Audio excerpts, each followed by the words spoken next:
Apparu en 1989, le MX5 a remis au goût du jour les petits roadsters simples, agréables à conduire et pas trop chers. Aujourd'hui, le MX5 en est à sa troisième génération et a subi un léger restylage fin 2012. Le bouclier est devenu plus échancré et les phares un peu plus agressifs.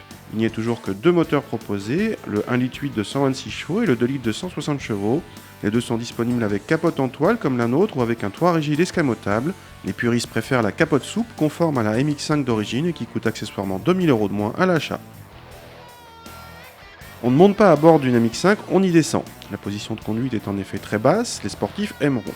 La présentation souffre de plastique dur peu flatteur, mais l'ambiance sans chichi convient finalement bien à la voiture. Le MX5 ne peut accueillir que 2 passagers et les rangements sont rares. La capote se manipule manuellement et facilement, vous pouvez décapoter en un clin d'œil. Le recapotage, si vous avez installé la petite vitre anti-remous, nécessite de sortir de la voiture. Bon point, le coffre garde le même volume quelle que soit la position de la capote. Les 160 chevaux de notre 2 litres n'ont aucun mal à animer ce petit roadster assez léger. Sans être très souple, le moteur reprend bien et accepte de monter sans s'essouffler jusqu'à la zone rouge. Mais le plaisir de conduite vient surtout de la partie châssis. Cette propulsion est très communicative et le conducteur peut facilement jouer avec la voiture. La commande de boîte au débattement très court participe à la fête, et pour ceux qui veulent juste se balader, le SP veille. En revanche, le niveau sonore reste très élevé même en position capotée, à éviter pour les longs voyages. Plus de 20 ans après sa sortie, la MX5 reste fidèle à ses premières amours, le plaisir de conduite, simplement.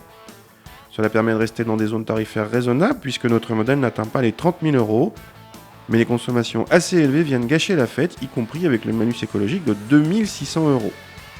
Pour en revenir au plaisir de conduite, l'une des concurrentes les plus directes n'est autre que la Toyota GT86, pour l'instant uniquement proposée en coupé, mais potentiellement bientôt déclinée en roadster.